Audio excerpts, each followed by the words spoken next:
आज हम लोग नंबर सिस्टम के बारे में जानेंगे। नंबर सिस्टम जो कि संख्या पद्धति, इससे पहले आपको ऑफलाइन क्लास में पढ़ाया जा चुका है। जिनका जिनका छूट गया है वो बच्चे ऑनलाइन वाले क्लास में करके, जो कि रिकॉर्डेड वीडियो डाला गया है, आप इसमें देख के कंप्लीट कर लेंगे। इसमें सबसे पहले आपको हम नंबर सिस्टम में जो भी क्लास है, एक या दो क्लास में हम आपको थ्योरी कंप्लीट कराएंगे, जिसमें अंक के बारे में, प्राकृतिक संख्या, सम संख्या, विषम संख्या, ये सब चीज़ के बारे में आप जानेंगे। समझ रहे हैं? जैसे आज हम लोग स्टार्ट करेंगे कि अंक किसे कहते हैं, क्योंकि नंबर सिस्टम में सबसे पहले हमें संख्याओं के बारे में ही जानना जरूरी है। तो पहले हम जानेंगे कि अंक किसे कहते हैं। तो 0, 1, 2, 3, 4, 5, 6, 7, 8 और 9, यानी कि 0 से लेके 9 तक ये जो भी चीज़ आपको दिखाई दे रहे हैं, इन्हीं को हम लोग अंक कहते हैं। अंकों की कुल संख्या होती है 10। अंक कितने होते हैं? 10 होते हैं। अब सबसे पहले अंक के बारे में आपको बढ़िया समझ में आ गया कि अंक किसे कहा जाता है। तो 0 से लेकर 9 तक के अंक कहते हैं हम। अंकों की कुल संख्या कितनी होती है? 10। इन्हीं से मिला के जितने भी संख्या हैं तैयार किए जाते हैं। टोटल तैयार करने के लिए 10 अंक ही इस्तेमाल में लिए जाते हैं। इन्हीं 10 अंकों के मदद से हम लोग संख्या तैयार करते हैं। संख्या किसे कहा जाता है? तो आप यहीं से बातें आपको समझ में आ गई कि अंकों के समूह को, यानी कि अंक जो होते हैं इनके समूह को ही हम लोग संख्या कहते हैं। अब आप पूछेंगे कि एक क्या संख्या नहीं है? तो एक भी संख्या है, ठीक है। इन्हीं के जो समूह तैयार होते हैं इनको हम लोग संख्या कहते हैं। जैसे इसमें देखिए, अंक 2 अंक हैं, इसमें भी 2 अंक हैं, अलग अलग 2 अंक हैं, मिल के जो ये बनाए ये आपका संख्या है। ये पूरा का पूरा इनका जो समूह है, टोटल के टोटल आपका ये संख्या कहे जाएंगे। आपको अच्छे तरीके से अंक और संख्या के बारे में समझ में आ गया। ये आपसे एग्जाम में पूछेगा नहीं, लेकिन आपको नॉलेज के लिए होना जरूरी है। आपके एग्जाम से संबंधित ये सब प्रश्न होते हैं कि प्राकृतिक संख्या किसे कहते हैं, कहीं पे पहचान करने के लिए मिल जाता है। तो प्राकृतिक संख्या यानी कि नेचुरल नंबर किसे कहा जाता है? तो गिनती की सभी संख्याएं प्राकृतिक संख्या कही जाती हैं। गिनती में कौन कौन सी संख्या होती है आपको पता है ना? गिनती में संख्या 1 से स्टार्ट होता है, 0 से स्टार्ट नहीं होता है, 1 से। तो 1 से प्रारंभ करेंगे, 1, 2, 3, 4, 5 ऐसे करके अनंत तक जाएंगे। उन सभी संख्याओं को हम लोग क्या कहेंगे? प्राकृतिक संख्या के नाम से जानते हैं। पूर्ण संख्या किसे कहते हैं? प्राकृतिक संख्या के बारे में आपको क्लियर समझ में आ गया। पूर्ण संख्या किसे कहते हैं? जिसे होल नंबर कहा जाता है। तो 0 से प्रारंभ करके गिनती की सभी संख्याएं, यानी कि 0 से स्टार्ट होगा, आगे जो 0 के बाद संख्या रहेंगी, गिनती की सभी संख्याएं रहेंगी, उन सभी को हम लोग पूर्ण संख्या कहते हैं। देखिए, जैसे कि जितनी ये प्राकृतिक संख्या है, 1 से जो प्रारंभ होती है प्राकृतिक संख्या है, एक आपका 0 जो ऐड हो गया, ये होल नंबर यानी कि पूर्ण संख्या कहलाता है।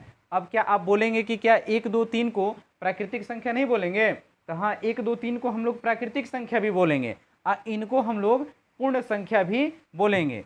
लेकिन 0 जो है, 0 एक ऐसा संख्या है, ये पूर्ण संख्या है लेकिन प्राकृतिक संख्या नहीं है। जैसे नोट में हम लिखवा भी दिए हैं कि सभी प्राकृतिक संख्या पूर्ण संख्या हो सकते हैं, क्योंकि प्राकृतिक संख्या 1 से स्टार्ट होते हैं। तो सभी के सभी प्राकृतिक संख्या पूर्ण संख्या हो सकते हैं, लेकिन सभी पूर्ण संख्या प्राकृतिक संख्या नहीं हो सकते। क्यों? क्योंकि आपका एक 0 है, इसी के कारण ये नियम फेल हो जाता है। आप ऐसा नहीं बोल सकते हैं कि सभी पूर्ण संख्या प्राकृतिक संख्या। क्यों? क्योंकि 0 जो है ये आपका प्राकृतिक संख्या के ग्रुप में नहीं आता है। यहाँ तक बातें आपको समझ में आ गई। सबसे पहले हम आपको समझाएं कि अंक किसे कहते हैं। तो 0 से लेके 9 तक के सभी को अंक कहते हैं। अंकों की कुल संख्या कितनी होती है? तो अंकों की संख्या 10 होती है। उसके बाद हम लोग सीखें कि संख्या किसे कहते हैं। तो अंकों के समूह को हम लोग क्या कहते हैं? संख्या कहते हैं। जैसे कि 1, 2, 3, 4, 5 अनंत तक ये सब संख्याएं तैयार होती रहती हैं। अंक और संख्या के बारे में समझ में आ गया। तो उसके बाद हम लोग सीखें कि प्राकृतिक संख्या किसे कहते हैं। तब प्राकृतिक संख्या, तो गिनती की सभी संख्याओं को हम लोग क्या कहते हैं? प्राकृत संख्या कहते हैं। उसके बाद पूर्ण संख्या किसे कहते हैं? तो पूर्ण संख्या 0 से प्रारंभ करके गिनती की सभी संख्याओं को हम लोग क्या कहते हैं? पूर्ण संख्या कहते हैं, 0 से प्रारंभ करके। उसके बाद इंपॉर्टेंट बात हम ये सीखें, एग्जाम में हमसे यही प्रश्न पूछता है कि क्या सभी प्राकृतिक संख्याओं को पूर्ण संख्या कह सकते हैं? तो बात हमारा ये होगा कि हाँ सही है, सभी प्राकृतिक संख्या को पूर्ण संख्या कह सकते हैं। सभी पूर्ण संख्या को प्राकृतिक संख्या नहीं कह सकते हैं, ये भी बात सही है। क्यों? क्योंकि 0 जो है पूर्ण संख्या है लेकिन ये प्राकृतिक संख्या के श्रेणी में नहीं आता है। यहाँ तक आपको बातें समझ में आ गई। चलिए अब आगे हम लोग बढ़ेंगे।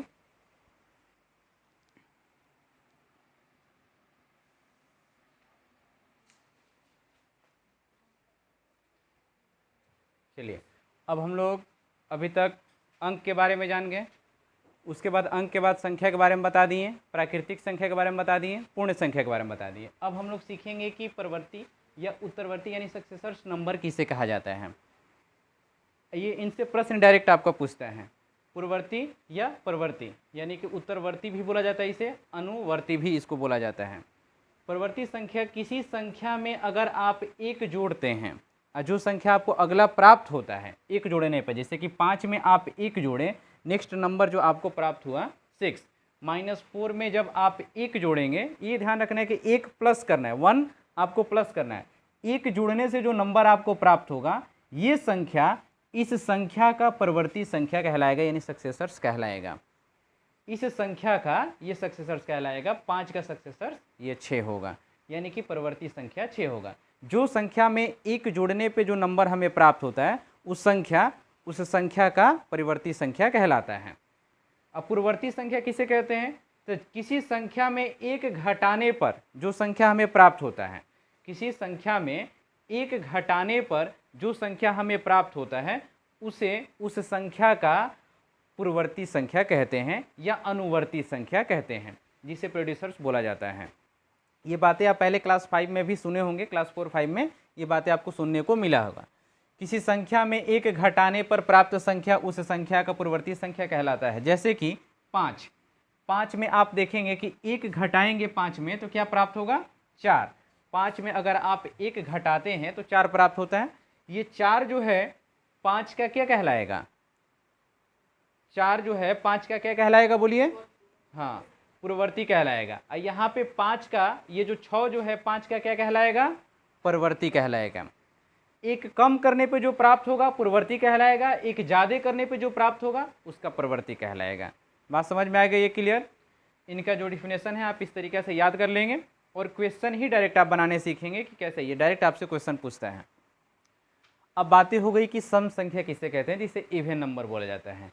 इवन नंबर यानी कि जो प्राकृतिक संख्या, नंबर आपका प्राकृतिक ही होना चाहिए, जो प्राकृतिक संख्या 2 से पूर्णतः विभाजित हो जाता है, यानी 2 से पूरा कट जाएगा, 2 से पूर्णतः विभाजित हो जाता है, उस संख्या को हम लोग सम संख्या कहते हैं। यानी कि 2 से कंप्लीट आपका डिविजिबल होना चाहिए, 2 से कट जाना चाहिए। जैसे 2, 4, 6, 8, 10, 12 ये सब संख्या जो है सम संख्या कहलाएंगे। विषम संख्या किसे कहेंगे? तो जो संख्या 2 से पूर्णतः विभाजित नहीं होता है उसे हम लोग क्या कहते हैं? विषम संख्या कहते हैं। जो संख्या 2 से पूर्णतः विभाजित नहीं होता है उसे हम लोग विषम संख्या कहते हैं। जैसे कि 1, 3, 5, 7, 9 ये सब संख्या हो गई विषम संख्या। बातें समझ में आया? यहाँ तक सभी लोगों को क्लियर समझ में आ गया ना? अब इसके बाद हम लोग विषम संख्या के बाद पढ़ेंगे अभाज्य संख्या किसे कहते हैं, भाज्य संख्या किसे कहते हैं और सह अभाज्य संख्या किसे कहते हैं। चलिए इसको नोट कीजिए।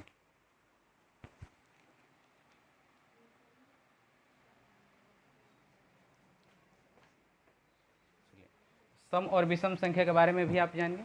अब हम लोग सीखेंगे कि अभाज्य संख्या, जिसे दूसरे नामों से जाना जाता है, असंयुक्त संख्या, रूढ़ संख्या, इंग्लिश में प्राइम नंबर बोला जाता है। अभाज्य संख्या, तो अभाज्य संख्या किसे कहते हैं? तो वे संख्या जो एक या स्वयं को छोड़कर, यानी एक और अपने आप को छोड़कर बाकी कोई भी नंबर से विभाजित ना हो, उसे हम लोग क्या कहते हैं? अभाज्य संख्या कहते हैं। एक और अपने आप को छोड़कर बाकी कोई भी नंबर से विभाजित ना हो उसे हम लोग अभाज्य संख्या कहते हैं। जैसे कि 2 देखिए तो एक 2 के पहाड़ा से कटेगा, 1 से कटेगा। बाकी और कोई ऐसा टेबल है जो इसको काट सके? कोई नहीं है। कोई ऐसा नंबर नहीं है जो इन सभी को काट सके। केवल और केवल ये 1 से कटेंगे और अपने आप से, यानी कि 1 और इट सेल्फ, यानी कि अपने आप और 1 से ही विभाजित होंगे, बाकी कोई भी नंबर से विभाजित नहीं होंगे, तो उन्हें हम लोग अभाज्य संख्या कहते हैं। भाज्य या यौगिक या संयुक्त संख्या, देखिए एक ही का नाम है तीनों। भाज्य संख्या भी बोला जाता है, यौगिक संख्या भी या संयुक्त संख्या भी, तीनों नाम से बोला जाता है। तो वे संख्या, ठीक इसका उल्टा होता है, वे संख्या जो एक या स्वयं के अलावा, यानी एक और अपने आप के अलावा बाकी और भी किसी नंबर से विभाजित हो, उसे हम लोग क्या कहेंगे? भाज्य संख्या कहेंगे। एक और अपने आप के अलावा बाकी और भी किसी नंबर से विभाजित हो तो उसे हम लोग भाज्य संख्या कहेंगे। जैसे कि वे संख्याएं जो एक या स्वयं के अलावा किसी दूसरी संख्या से भी विभाजित हो उसे हम लोग भाज्य संख्या कहते हैं। चार आप देखिएगा तो 4 एक से भी कटा, 4 से भी, और एक दूसरा टेबल 2 से भी कटा, यानी कि एक और स्वयं के अलावा बाकी और भी किसी संख्या से ये कटना ही चाहिए, तभी इसे हम लोग भाज्य संख्या कहेंगे। अब ये दोनों बातें आपको समझ में आ गई, भाज्य संख्या किसे कहेंगे और अभाज्य संख्या किसे कहेंगे, दोनों बातें समझ में आ गई ना। अब यहाँ पे देखेंगे कि सह अभाज्य संख्या, सह अभाज्य संख्या जिसे को प्राइम नंबर बोला जाता है।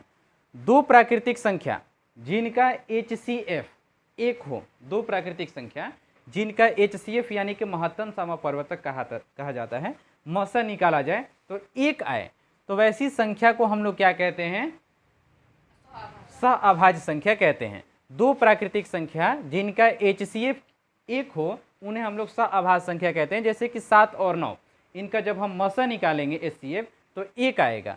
12 और 13, इन सभी का मसा एक आएगा। तो एक बात आपको ध्यान रखना है कि ये सभी संख्याओं को हम लोग क्या कहेंगे, सहअभाज्य संख्या। सहअभाज्य संख्या हमेशा कोई भी लगातार दो संख्या आप ले लीजिएगा गिनती का ना, तो वो सहअभाज्य संख्या ही होता है। कोई भी लगातार ले लीजिए, जैसे 5, 6, 7, 8, 9, 10, 11, 12, 13, 14, दो को लगातार अगर आप ले लेंगे तो उस सहअभाज्य संख्या ही होगा। तो ये बातें आपको याद रखना है, यहाँ पे आप नोट में भी लिख लेंगे कि कोई भी लगातार दो संख्याएं सहअभाज्य संख्या होती हैं। यहाँ पर आप अभाज्य संख्या में भी आप याद रखेंगे कि आपसे एक प्रश्न पूछता है कि सबसे छोटा अभाज्य संख्या कौन है, तो 2 है। और एक और प्रश्न पूछता है कि सबसे छोटा अभाज्य संख्या 2 है, और एक सम अभाज्य संख्या कौन है, जो कि सम भी है और अभाज्य भी है, तो कौन होता है, सम अभाज्य संख्या 2 होता है। देखिए सबसे छोटा की बात करेगा तो 2 और सम की बात करेगा तो 2, इसके अलावा और कोई नंबर है नहीं। ऐसा कभी आपसे प्रश्न नहीं पूछेगा कि सबसे बड़ा अभाज्य संख्या बताइए, तो लिख देना तुम ही बताओ, ठीक है। सबसे बड़ा अभाज्य संख्या पॉसिबल है नहीं है, कौन सा बताइएगा आप, उससे आगे फिर नंबर मिल जाएगा आपको। तो देखिए यहाँ पे सहअभाज्य संख्या के बारे में आप जान गए। इस यहाँ पे एक नोट बात बोलने के लिए, लिखने के लिए बोले हैं। नोट में क्या लिखना है कि गिनती की कोई भी लगातार दो संख्याएं सहअभाज्य संख्या ही होती हैं। अब जुड़वा अभाज्य संख्या, ट्विन प्राइम नंबर किसे कहा जाता है, तो जुड़वा अभाज्य संख्या ऐसे दो अभाज्य संख्या जिनके बीच अंतर 2 का हो, ऐसे दो अभाज्य संख्या जिनके बीच अंतर 2 का हो, उसे हम लोग क्या कहते हैं, जुड़वा अभाज्य संख्या कहते हैं। जैसे कि 3 और 5, इनके बीच डिफरेंट देखिए 2 का है। 5 और 7, इनके बीच डिफरेंट 2 का है। ऐसे दो अभाज्य संख्या जिनके बीच में अंतर 2 का रहना चाहिए, उसे हम लोग क्या कहेंगे, जुड़वा अभाज्य संख्या। ये बातें सभी को समझ में आ गई। चलिए इतना आप लोग कंप्लीट करेंगे। नेक्स्ट क्लास में हम लोग अब प्रश्न करना स्टार्ट करेंगे, ठीक है। ये पहले क्लास में ही हमारा सारा थ्योरी कंप्लीट हो गया, जो कि आपको जानना था संख्या के बारे में।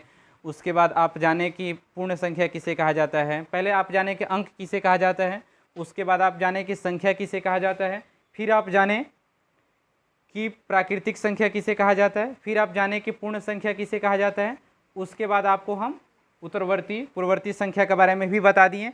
फिर आपको अभाज्य संख्या के बारे में भी बता दिया गया, सम संख्या के बारे में भी, विषम संख्या के बारे में भी, और भाज्य संख्या के बारे में भी जाने, जुड़वा अभाज्य संख्या, सहअभाज्य संख्या, इन सभी के बारे में आप जान चुके हैं। इनको आप कॉपी पे अच्छे तरीके से लिख लीजिएगा। सभी क्लास को रोक के आप कॉपी पे अच्छे तरीके से नोट कर लेंगे, और नोट करने के बाद उन्हें याद कर लेंगे, क्योंकि प्रश्न बनाते समय आपको ये बातें डायरेक्ट कहीं पे इस्तेमाल करने के लिए मिलेगा। इतना नॉलेज आपको होना जरूरी है। अगर आप नवोदय की तैयारी कर रहे हैं या नॉर्मल आप क्लास 5, 6 में है, तो इतना बातें आपको आना जरूरी है, ठीक है। तो यहाँ तक क्लास को रोकते हैं, कल अगले क्लास में आपको हम फिर से क्वेश्चन कराएंगे।